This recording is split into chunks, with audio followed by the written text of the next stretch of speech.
Jaya Radha Madhava Kunja Bihari.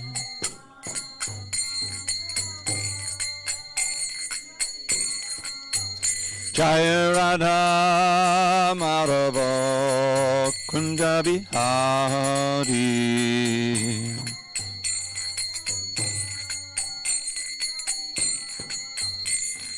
Gopi Janavallabha Girivardhari.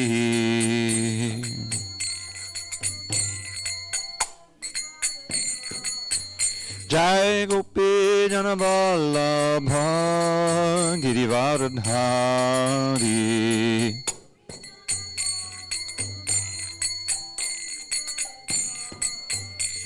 Yashodanandana Brajajana Ranjana. Yashodanandana Brajajana Ranjana. Yamuna Tira Vanachari. Yamuna Tira Vanachari. Jaya Radha Madhava Kunja Bihari.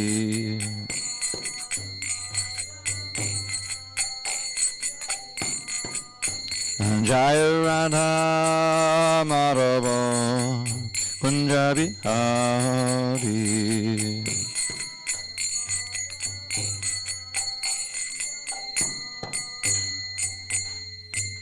Jai Mr. Pad Paramahansa Bhagavadgitacharya Ashtotar to Sri Srimad Divine Grace Srila A.C. Bhaktivedanta Swami Prabhupada Jai ISKCON BBT founder Acharya Srila Prabhupada Jai Jai Om Vishnupad Paramahansa Bhagavadgitacharya Ashtotar to Sri Srimad Divine Grace Srila Bhakti Siddhanta Saraswati Thakur Jai Ananda Koti Vaishnava Ki Jai Namacharya Srila Haridas Thakur Ki Jai Grantharaj Srimad Bhagavatam Ki Jai, Srimad Bhagavadgita Ki Jai, Samaveda Bhaktivinoda Ki Jai. All glories to the assembled devotees. All glories to the assembled devotees. All glories to the assembled devotees. All glories to Shri Guru and Gauranga. Well, this placemaker says that we're at chapter 9, text 7. Is that correct? I'm just kidding. I know we're not. That's where the placemaker is. Anyway, I know we're in chapter 5, near the beginning. 5:5, right? 5.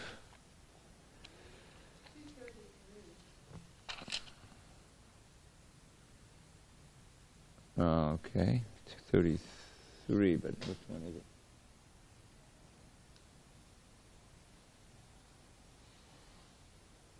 I think we're in text 4 now. 5? It is 5. All right. Om Namo Bhagavate Vasudevaya. Om Namo Bhagavate Vasudevaya. Om Namo Bhagavate Vasudevaya.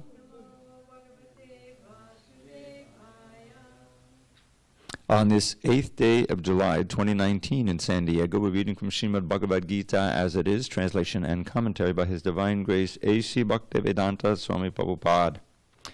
We are on page 233, at the bottom, text 5 of chapter 5, entitled Karma Yoga, Action in Krishna Consciousness. Yat sankhya prapyate sthanam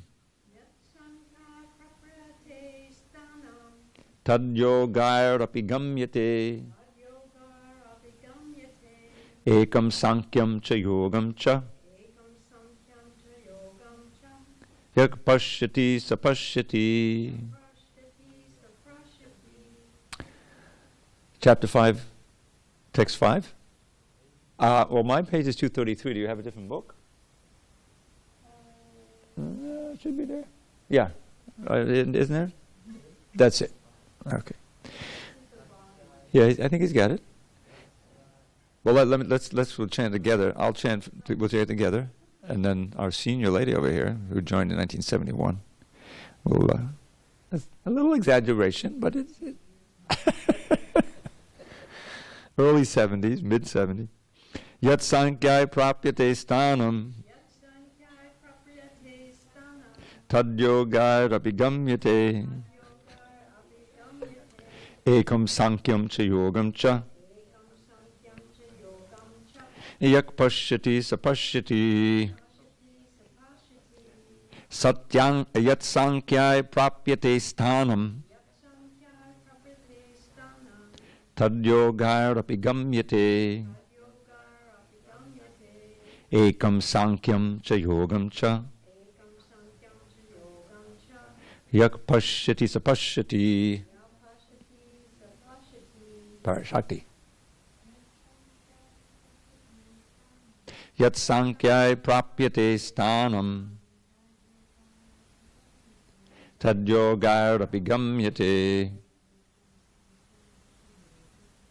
Ekam sankyam cha yogam cha. Yak pashyati sapashyati. Yat sankhya prapyate stanam. Tad yoga rapigamyate. Ekam sankyam cha yogam cha. Yak pashyati sapashyati. You want to try it, Unil? Yat sankhya prapyate stanam. Tad yoga rapigamyate. Ekam sankyam cha yogam cha. Yak pashyati sapashyati. Yet what? Sankhya, by means of Sankhya philosophy, prapyate is achieved, stanam, place, tat, that, yogai, by devotional service, api, also, gamyate, one can attain, ekam, one, sankyam, analytical study, cha, and yogam, action in devotion, cha, and yaha, one who, pashyati, sees, saha, he, pashyati, actually sees. Translation: one who knows that the position reached by means of analytical study can also be attained by devotional service, and who therefore sees analytical study and devotional service to be on the same level, sees things as they are. Purport: the real purpose of philosophical research is to find the ultimate goal of life. Since the ultimate goal of life is self-realization, there is no difference between the conclusions reached by the two processes. By Sankhya philosophical research, one comes to the conclusion that a living entity is not a part and parcel of the material world, but of the Supreme Spirit whole. Consequently, the Spirit's soul has nothing to do with the material world. His actions must be in some relation with the Supreme. When he acts in Krishna consciousness, he is actually in his constitutional position. In the first process, Sankhya, one has to become detached from matter. And in the devotional yoga process, one has to attach himself to the work of Krishna consciousness. Factually, both processes are the same, although superficially one process appears to involve detachment and the other process appears to involve attachment. Detachment from matter and attachment to Krishna are one and the same. One who can see these, sees things as they are. Om Jnana Timirandasya Jnananjana Shalakaya Chakshur Unmilatam Mena Tasmai Shri Gurave Namaha. I was born in the darkness of ignorance, but my spiritual master Srila Prabhupada opened my eyes with the torchlight of knowledge. I offer my humble obeisances unto him and all members of Sri Parampara. So, Krishna has been discussing the difference between sannyas and karma yoga. Sannyas means, in the most general term, complete renunciation. Or as Prabhupada explains in this purport, detachment. Now, there's a slight difference between the two. literal renunciation means tyaga, to give something up. Just like, I assume all of us here are vegetarians. And we've given up eating meat. Okay? Now for some of us, it may not be much of an issue. It's not like, oh, I really have to struggle to give up meat. It's natural. But it's something that you give up. That's sannyas. Okay?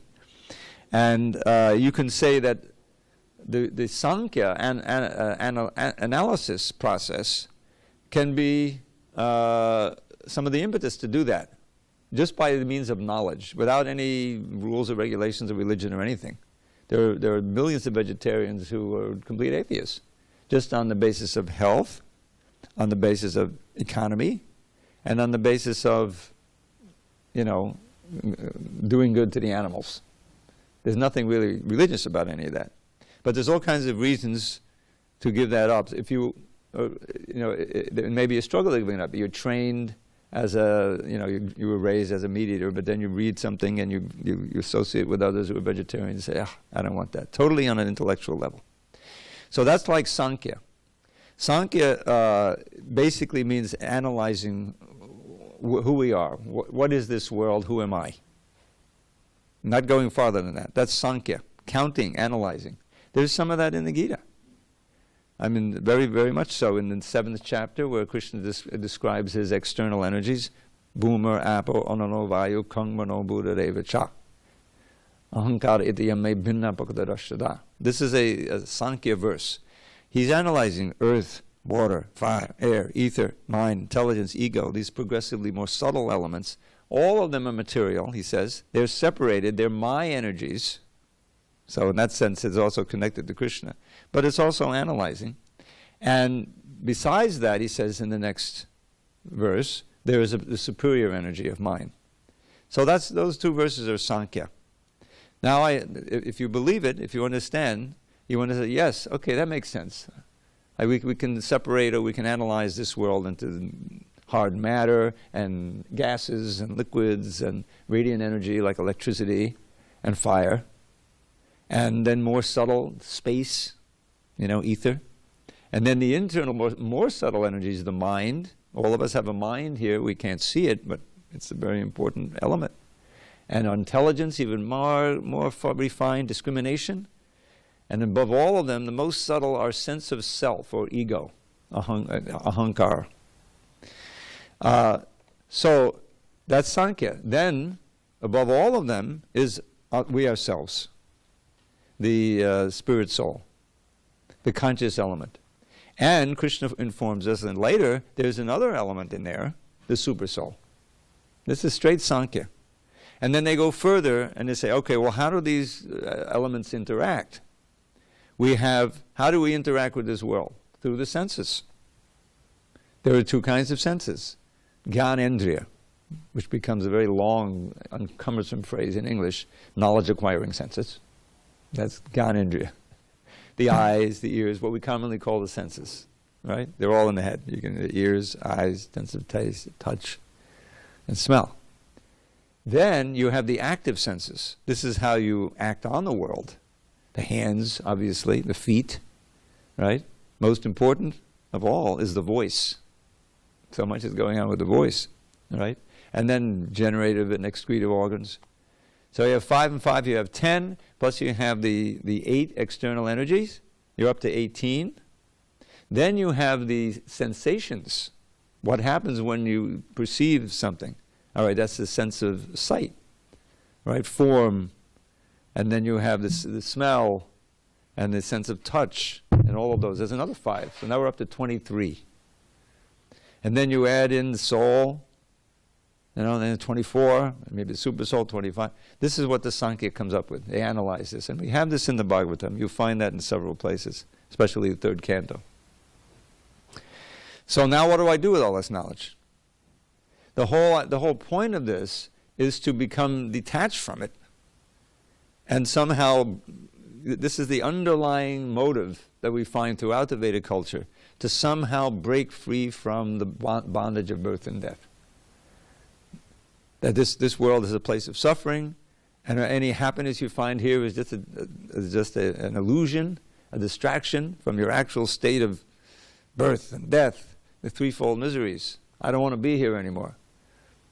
So breaking free from that is a major goal. Just like I like to point out the Kumbh Mela, which comes once every 12 years. They have melas in between, but the big one is once every 12 years, right? In Prayag or Allahabad. So I was amazed at the figures. It's up to like 50 million, 60 million people. Now that there's over 1 billion people in India, maybe people come from abroad. Just to be there at the confluence of these two rivers and the third subtle river, right, the Saraswati, Yamuna, and the Ganges come together.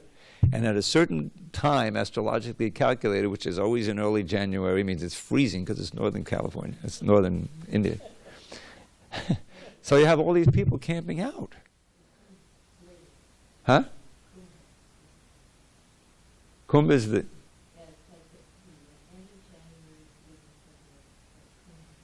Oh, that's it? I thought the Kumbh was a pot. Okay, all right.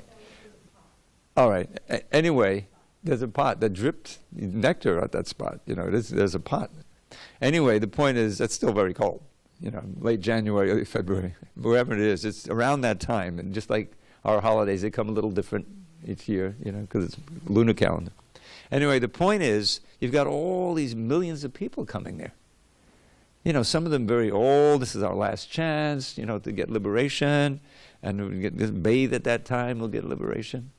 All that trouble for liberation. Now, Prabhupada, I think he took 2 sets of devotees to a Kumbh Mela. One in the early 70s and one in 77 or something. Anyway, not to get liberation, but to preach, to chant, and to give out tons of prasadam. That was the main preaching, and some books and whatever. Now, why is that? Why aren't devotees concerned? Because that whole enterprise to try to get free, to break free of the bonds of this world by any means necessary, even going to northern India in the middle of winter, is automatically attained by devotional service. So that's why Krishna says here in the previous verse, which we didn't read, only the ignorant speak of devotional service, karma yoga, as being different from the analytical study of the material world, Sankhya.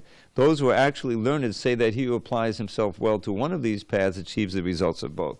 And you'll find in the 3rd canto, when Kapila Dev Muni explains some of this Sankhya, there's a whole chapter on how it develops. It's fascinating how the false ego, in conjunction with the different modes of nature, produces these different elements.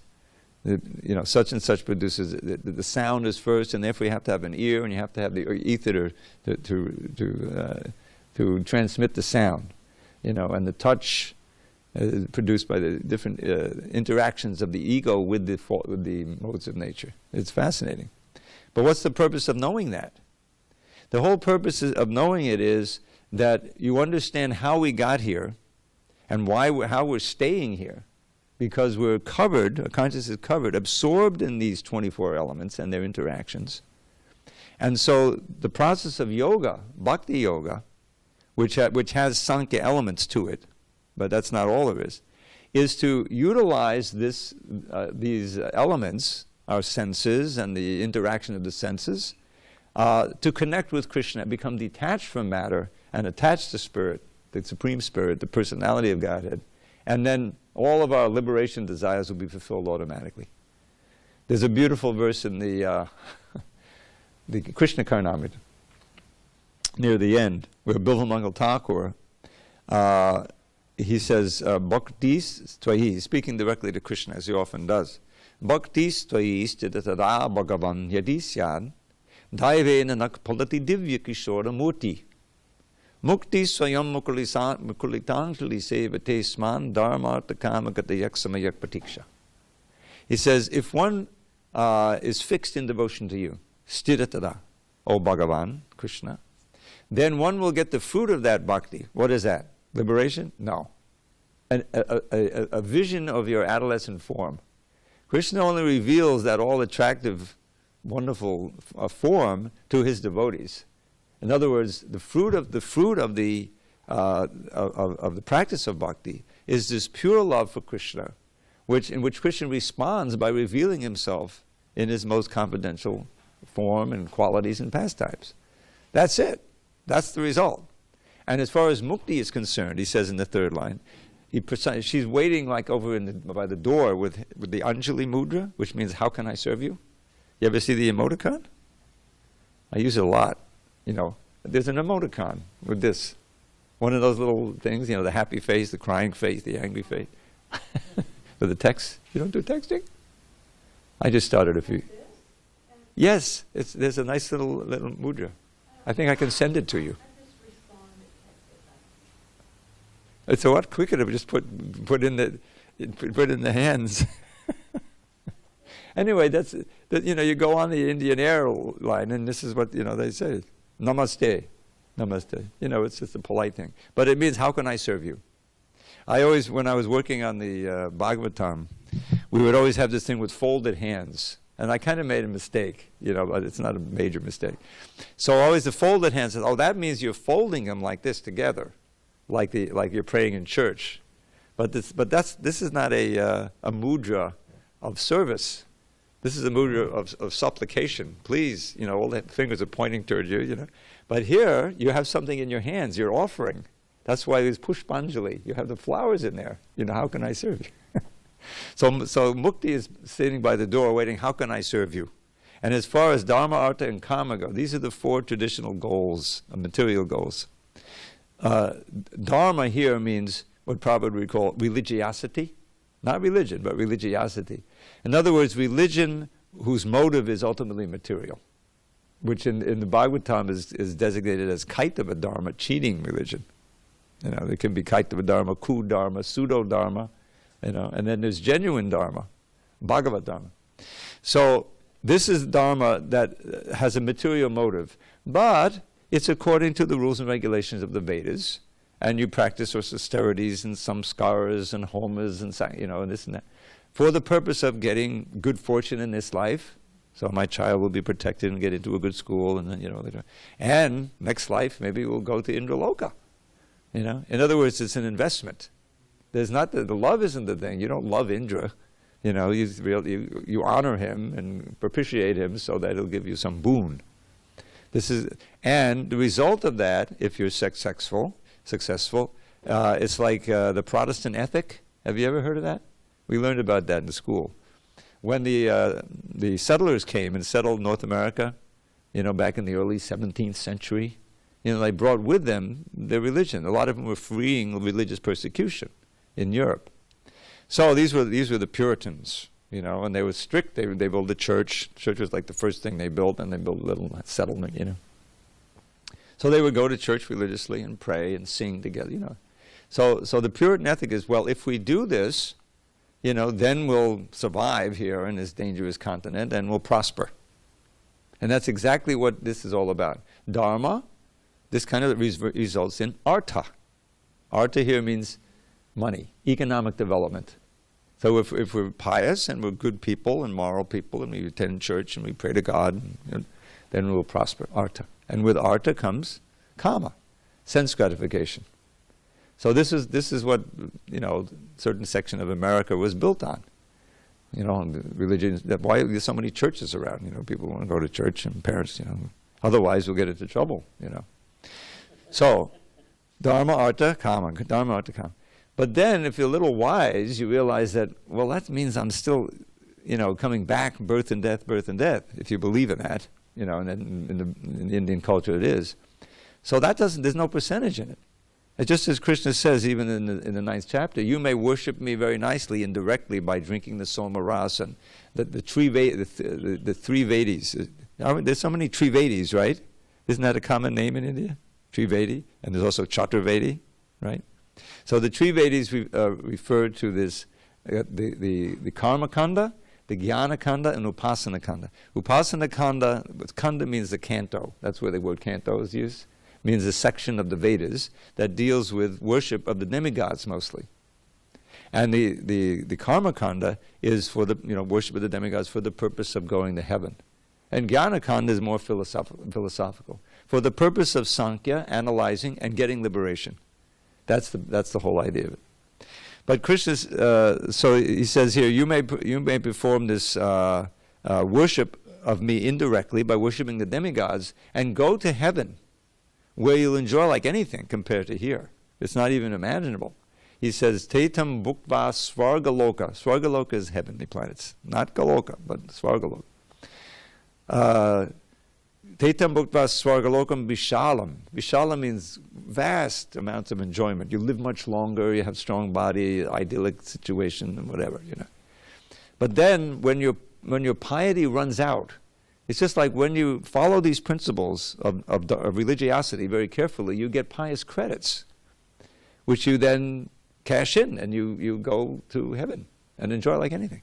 But chine punya, chine means runs out or becomes very thin and finished. Chine punya martya lokam vishanti. After all that time enjoying in heaven and thinking you got it made, you die still, and you have to come back down here to the world of death. Therefore, even trihidharmam, that's trihidharmam, upasana kanda, karma kanda, jnanaka, you just come and go. You don't make any progress going back to Godhead. It's a big diversion, you see? Just like an ambition to succeed in this material world on an atheistic platform. It's a diversion. It's a big distraction. You're not making any progress. You're still living in this mortal body, and you have to leave it. And if you have no reference to the Vedic scripture, then it's practically 100% certain you're going to perform all kinds of vikarma, sinful activities, and you very well may lose the human form of life. All these big guns, millionaires, billionaires, powerful, Saudi princes or whatever, they're headed to the other place. Their time in the sun, with all this money and power, is very limited. And then who knows what happens, I remember there was one very prominent Israeli leader, I won't name any names, and he was, a big general and everything, and then he went into a coma. And he was in a coma, of course he was in the hospital for years and years. And then finally he died. Yeah, I swear to God. He was in a coma for years. And Prabhupada said, when that happens, you're not dead, you're not alive, and who knows what's happening inside, the suffering that can take place. So this is what you save from Krishna consciousness. If you understand the actual situation and what's worth striving for, just to begin the process of devotion, it saves you from all that. We're all going to die. But what happens then is the key. Are we going to go down? Are we going to suffer like anything? Are we going to lose the human form of life or get born in a situation where it's impossible to practice any Krishna consciousness? No. Just by beginning Krishna consciousness, neha bhikramanashosti, there is no loss and no diminution. So get used to it. You're going to be attending these classes for many, many births. Unless you go back to God. Anyway, the point here is just Sankhya Yoga. The place, when Sankhya Yoga is actually practiced nicely, as in the Bhagavatam, you analyze who you are. This is the Sambandha Jnana I've been talking about. What is this world? Who am I? What is the Supreme Lord? What is the relationship? And on the basis of that knowledge, then to act Bhakti Yoga, to make that connection, deepen the knowledge, and by just becoming, as Prabhupada makes the point, just becoming attached to Krishna, you become detached from Maya, from illusion. And the whole purpose of Sankhya is achieved, and much more. Because the attachment to Krishna is the first stage in developing attraction for him and love for him. That's what the whole point is. It's like, if you're, Prabhupada would also give this analogy, if you have $1,000, all your $10 problems are solved, right? So you don't have to worry about mukti, and really, if you practice devotional service nicely, you don't have to worry even about your material side. Krishna will provide you the knowledge, the inspiration, the way to live comfortably enough so you can practice Krishna consciousness. And you don't get all wrapped up in taking shelter of the material energy and thinking, oh, if I only had 1,000, if I only had $10,000, $100,000, I would be. And your mind is always in that way, and you're not thinking of Krishna. The whole thing the whole point is consciousness, what you're thinking about. People don't realize that. They realize, oh, I can do this, go here, think this, have this experience, and I'll just come back to normal, go to work next day. But no, you're affected by anything you hear, you see, the people you hang out with, what you ingest. You know, oh, I'll just get high on the weekend, and Monday I'll be back to work. But every time you know, distort your brain chemistry, it doesn't come back to normal. You know, and at a certain point, you've done real damage there. So that's why the wholesome practice of Krishna consciousness, which is based on self-control and directing your energy toward Krishna and toward Krishna's service, it has nothing but good effects, both immediately and in the long range. It's all good. And you can't say that about any other process. So, any question on text 5? Sankhya and yoga go together. Yes, Unil Prabhu. Hold on a second. We have a mic?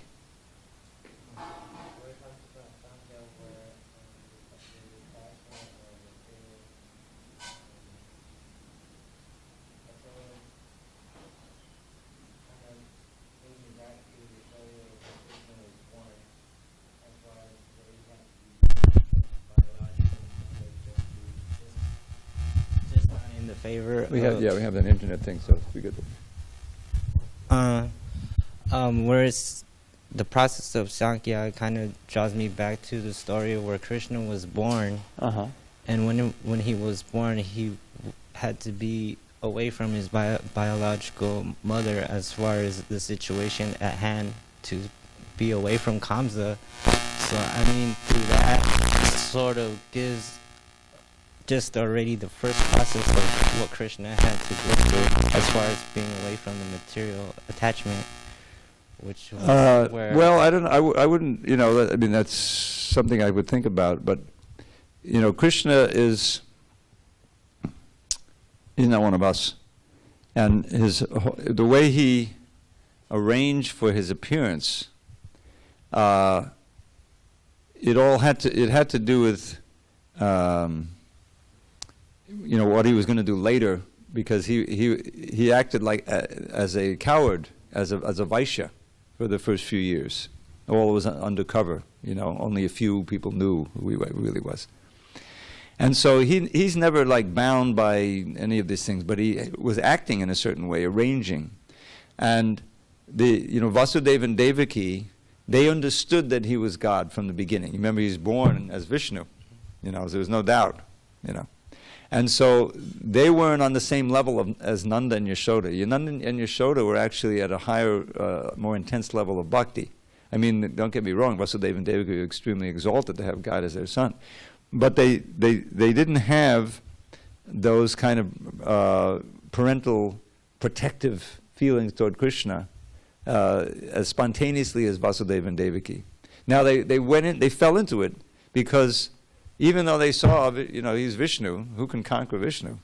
Still, when he took that little baby form, they felt, oh, you know, Kamsa's going to come and kill you. So they were covered. They're covered and uncovered by Yoga Maya, you know. And so Krishna's purpose, you know, he's got twofold purposes, or manyfold. One of the purposes is like a big social purpose for everybody, and that is, as he explains in the previous chapter, in order to, whenever there's an upsurge of irreligion, yada yada hi dharmasa glanir bhavati. Glanir is discrepancies in real dharma, and all kinds of adharmas being practiced. And the demons, who are personified adharma, they become powerful. Then I appear in this world in order to protect the devotees, to reestablish real dharma, and to eradicate the miscreants. So that's a mission that's kind of a little removed from what we normally relate to with Krishna, was all a rasa. No, this is kind of his official position as God. And in every incarnation he does that. When you look at it, whether it's Ramchandra, Varaha, you know, he always comes because of the desperation of the devotees and in order to reestablish Dharma. So when he was born as the son of Devaki and Vasudeva, he's right in the heart of the demon's domain there, you know, with Kamsa. So part of the whole thing was, first let me show them that God has appeared. So as soon as he did that, then Devaki and Vasudeva have a different relation. It's awe and reverence. And they offer their prayers on that basis. But then they fall into the mood. This happens again and again with Vasudeva and Devaki.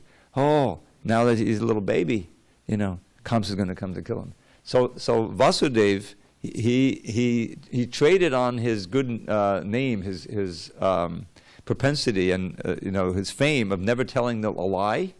So when he promised Kamsa, this was the only way to save Devaki. They were just married, and Kamsa is the cousin brother, and probably call it their brother and sister, but actually they're cousins. Because Devaka and Ugrasen were brothers, but they're always mentioned as sister and brother. So the only way to say Kamsa is shameless. He's going to behead his own sister because of that omen, right? You know the story. The eighth son of this lady will kill you. All right, well, let's just cut off her head. So Vasudeva thought really quickly, how can I save her? Okay, I promise, whoever's born of this lady, I'll give you this son. And so since he was so famous as a truth teller, Kamsa said, okay. Not because he loved his sister. He was very hard-hearted. He said, it won't look very good if I kill my sister right in public like this. So this is a better solution. I can kill these children in private, which is what he did. It sort of showed like Krishna had already, right when he came on presence on earth, that he had a detachment already, which is kind of like. But he's always detached, Prabhu. Yeah. I mean, on one level, he's always detached. He mentions it in the Gita several times. I've done all this creation and everything, but you should know I'm the non-doer. I have no attachment. We have attachment to things because we're not really the supreme owner and controller. Whatever we can get in this world, we get attached to it. But that's Maya for us.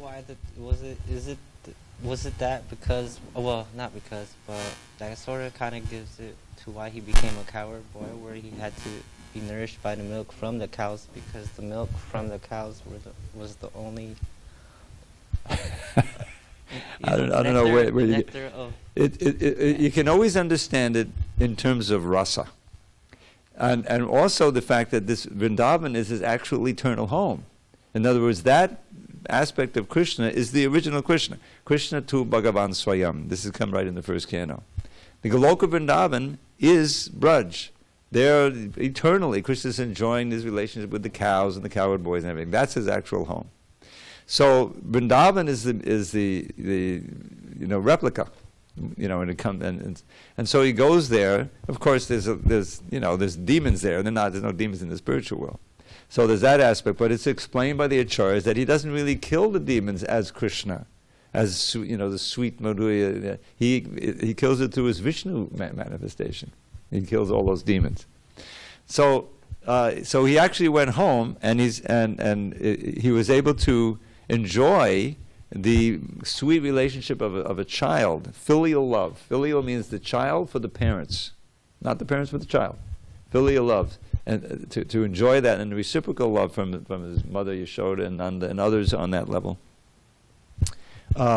because he hid his divinity.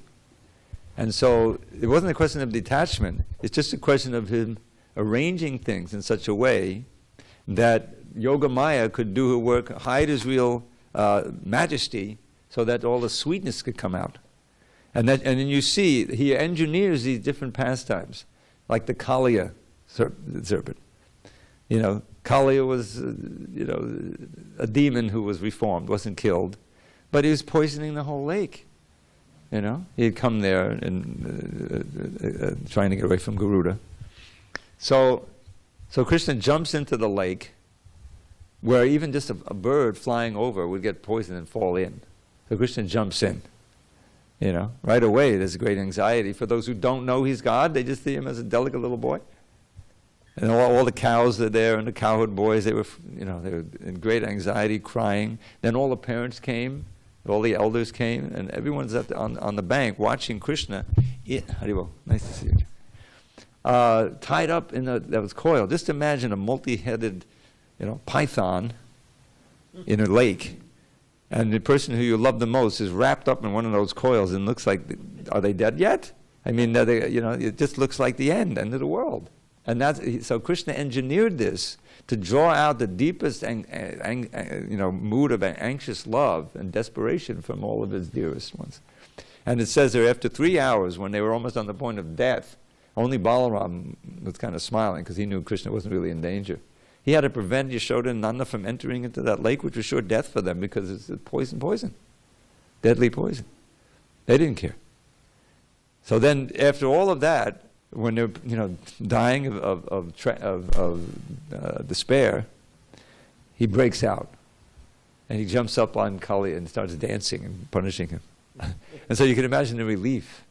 He's engineering, like a conductor, the waves of this rasa, and that's what he lives for. There's one of these wonderful Upanishadic phrases, Raso Vaisa. Raso Vaisa means God is made of rasa. He lives for rasa, the exchange of love. And then, what is it? Raso Vaisa. Raso Labdhanandi Anandi Bhavati. I forget that. And then we also, if we can enter into that rasa, then we'll become anandis eternally. We'll become blissful in that relationship. So Krishna wants to bring us into that rasa. That's his purpose. And so he's inviting us, he's sending his emissaries, he's expanding his books, Bhagavatam and Bhagavad Gita. Krishna wrote the Bhagavatam also. Vyasadeva is an incarnation. So that's Krishna. But as far as his detachment, he's always detached from this place. He's not detached from Radharani and from the cowherd boys and everything. He's very attached to them because they're completely attached to him. What is it? Oh my God. Chapter 4, text 11. Ye yatam ampapadyante tam tataiva bhajamyaham. As they surrender to me, as they worship me, everyone, every living entity, I respond accordingly, exactly in proportion. That's what's so miraculous. If we can awaken any of our attraction for Krishna, we'll feel the attraction coming from Krishna for us. He'll be he's always concerned about us. He's always with us as the super soul. He's Surit, our best well-wishing friend eternally. But we can't hear him. We're too much absorbed in the external, life after life. So how can we hear him? From external. When he manifests as the guru, the teacher, as the book, we can read Bhagavad Gita. And that's Krishna speaking to us, every one of us. And when we respond to that instruction and begin to the practice, then we begin to feel his presence proportionally to how we're devoted to him. That's bhakti. So that's why Krishna comes here, and as far as detachment, he's always detached. He's detached from anything in this world, but what he's not detached from is the process of trying to help us become attached to him. That's really what he wants, and this whole movement is his idea. I mean, who's Lord Chaitanya? That's Krishna.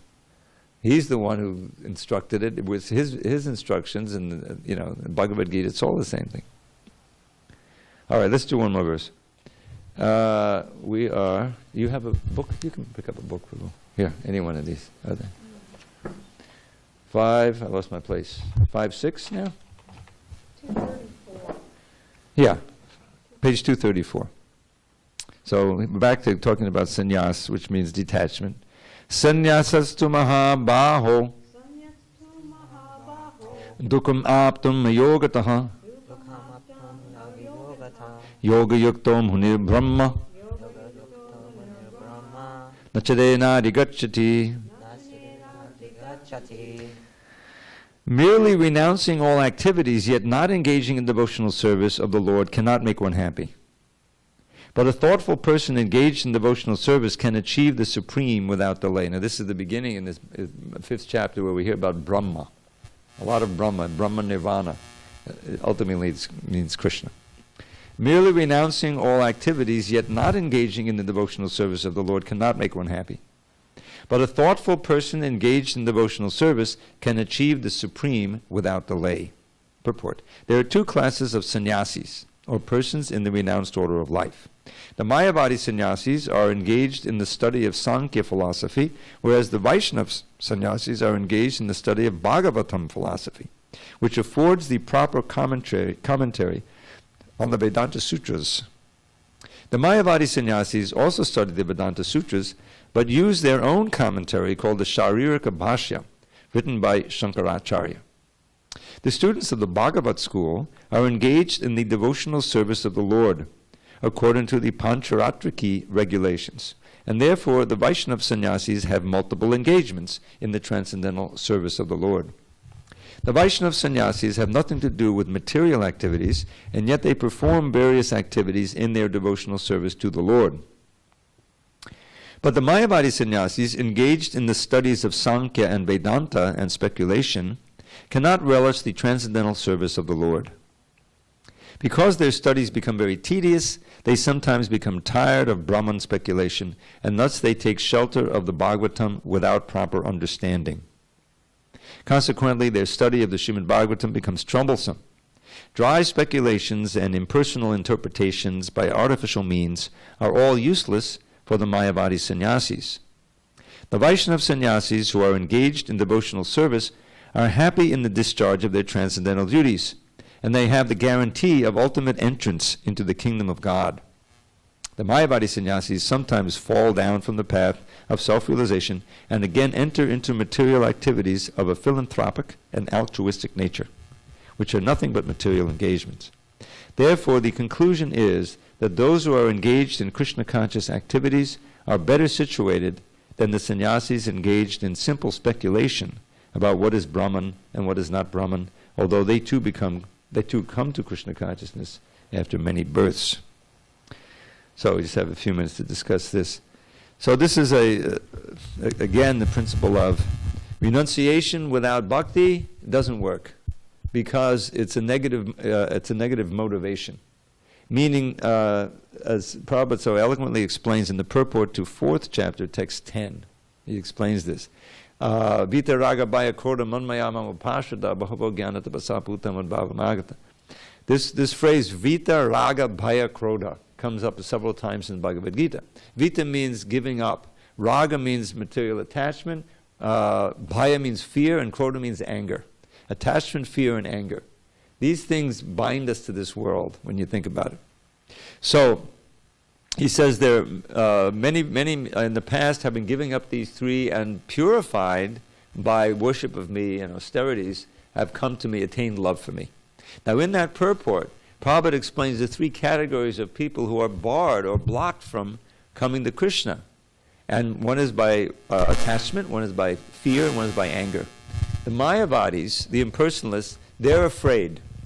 They have experience of the pain and suffering that comes from material attachment. Namely, it brings you to another material body. No matter your position of temporary happiness and safety, eventually you die. And you have to come back again.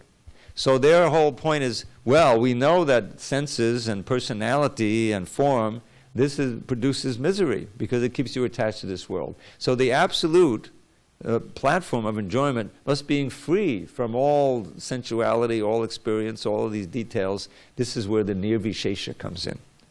Always have that prayer. You've ever heard Namaste Saraswati Devi, Namaum Vishnu Padaya Krishna Pasaya Bhuli, Shrimati Bhaktivedanta Swami. Namaste Saraswati Gauravani Pacharine, Nirvishesha Shunyavadi Paschata Deshatarine. That last line, Prabhupada composed these about himself. No one else could write it. So the nirvishesha means no details, no varieties. That's the Mayavad ideal. Brahman, with just the big white light, I'm perfectly conscious, I'm free. No more birth and death. I can just be conscious, I am that I am, and enjoy this Brahmananda. And it's the enjoyment of absolutely no pain. It's, that free from pain. It's almost like that they have these tanks where you lie in there and it's perfect temperature and you're weightless, kind of. What do they call it? Sensory deprivation tanks, So when you get in there, I guess it's probably really comforting, But how long can you stay there? I mean, eventually you got to come out and get back into your... So that's the problem with this negative motivation, is that it throws the baby out with the bathwater, meaning that they fail to understand that there is a spiritual body with spiritual senses and spiritual activities that produces nothing but bliss because it's in relation to the Supreme Spirit. It's on the basis of rasa, which is what bhakti is all about. But the Mayavadis, they're called Mayavadis because they say everything is Maya. All this, the deities, the prasadam, it's just ordinary food, it's just a statue, and that sound, Hare Krishna, Hare Krishna, that's just an ordinary sound. You have to become completely silent and devoid of all thought of varieties. It's artificial. And that's why they eventually fall down. Prabhupada would always quote the verse, This is spoken, you mentioned about Krishna taking birth in the womb, in the dungeon of Kamsa. So before he's taking birth, he's within the heart of Devaki. And the demigods come in hidden form, and they offer these prayers. And one of them is this, besides the bhaktas, O Lord, there are others who are not devotees, who Avishuddha Buddhaya, whose intelligence is not purified, they're averse to worshipping you, and they practice this rising up to the Brahman effulgence with no varieties, no form, no nothing.